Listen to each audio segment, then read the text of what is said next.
Subscribe না করা থাকলে দেবলিনাস কিচেন আইল্যান্ডে অবশ্যই সাবস্ক্রাইব করুন নতুন নতুন রান্না পেতে। আজকে হচ্ছে তন্দুরি আলু। তন্দুরি আলু বানাবার জন্য যে ইনগ্রেডিয়েন্টসগুলো লাগবে সেগুলো আমি দেখিয়ে নিচ্ছি। সেদ্ধ করা আলু, একটু বড় করে কাটা সুসিদ্ধ আলু, মশলার মধ্যে লবঙ্গ, কসুরি মেথি, জিরে, দারচিনি, ছোটো এলাচ, জায়ফল, একটা বড় এলাচ আর একটু শুকনো লঙ্কা। শুকনো মশলাগুলোর মধ্যে, গুঁড়ো মশলার মধ্যে কাশ্মীরি লঙ্কা বেশি করে, এছাড়া রেডিমেড তন্দুরি মশলা একটু, গরম মশলা একটু, এটা হচ্ছে আদা রসুন বাটা, হাং কার্ড, এটা 1 চামচ সর্ষের তেল, একটুখানি বাটার, নুন আর একটু বড় করে কাটা টমেটো, পেঁয়াজ, লাল ক্যাপসিকাম আর সবুজ ক্যাপসিকাম। এই পুরো এই মশলাটাকে ড্রাই রোস্ট করে এবার আমি হামানদিস্তায় গুঁড়ো করে নেব। জাস্ট একটু এপিট ওপিট করে নেড়ে নিতে হবে হালকা আঁচে, তারপর এটাকে গুঁড়ো করে নেব।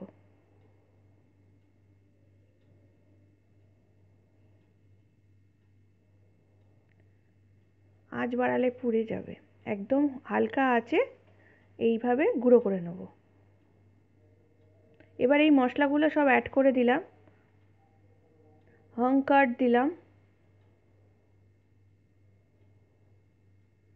আদা রসুনের পেস্ট দিলাম, নুন দিলাম আর সর্ষের তেলটা, যেটা ছাড়া তন্দুরি স্মেল আসে না, একসাথে মিক্স করলাম।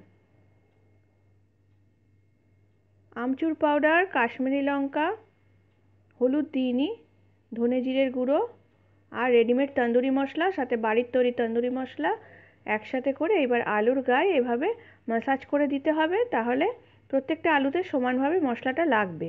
হাত দিয়ে না করলে সব আলুর গায়ে সমানভাবে কিন্তু লাগবে না। এভাবে এটাকে প্রত্যেকটার গায়ে মাখিয়ে দিতে হবে। এদিকে আমি এক চারকোল গরম করতে দিয়েছিলাম, একদম ওটা গরম হয়েছিল।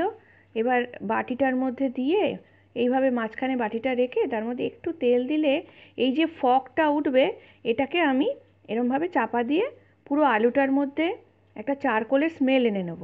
এতে জিনিসটা আরও খেতে অসাধারণ লাগে। তন্দুরি চিকেনেও এটা আমি দেখিয়েছিলাম। এইভাবে আলুগুলো এবার তুলে নিচ্ছি। এটা 10 মিনিট রেখেছিলাম আমি, প্রত্যেকটা আলুর মধ্যে সেই স্মেল এসে গেছে। বাকি মশলাটাকে আমি ওয়েস্ট করব না, ওর মধ্যে আবার 1/2 চামচ সর্ষের তেল দিয়ে এই বড় বড় কাটা সবজিগুলো দিয়ে ভালো করে মেখে এটাকেও আবার আমি 10 মিনিটের জন্য রেস্ট করতে দেবো সামান্য নুন দিয়ে।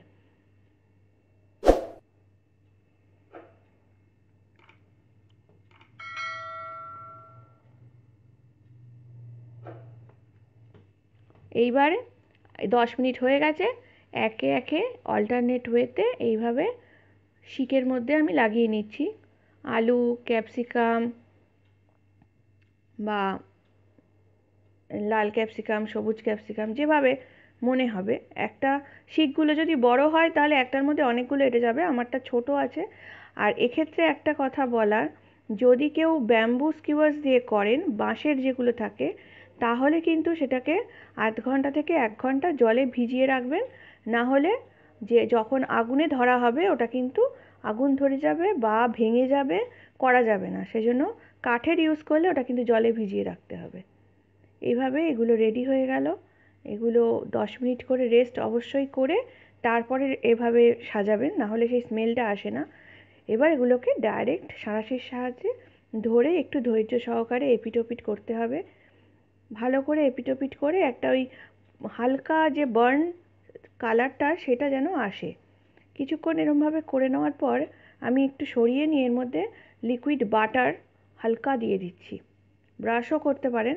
দিয়ে এভাবে আবারও বাটারের সাথে চারিদিকটা ভালো করে ঝলসিয়ে নিতে হবে। মাইক্রোতেও এটা করা যায়।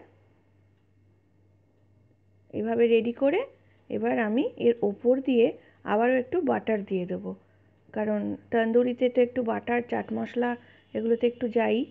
এইভাবে আমি রেডি করে নিলাম তন্দুরি আলু অপূর্ব স্বাদ। ওপর দিয়ে চাট মশলা আর গ্রিন চাটনি দিয়ে আমি সার্ভ করেছি। গ্রিন চাটনির সাথে একটু হাঙ্কার্ডও মিশিয়ে দিতে পারেন। আমার রান্না ভালো লাগলে লাইক করবেন, সাবস্ক্রাইব করবেন, শেয়ার করবেন, কমেন্ট করবেন।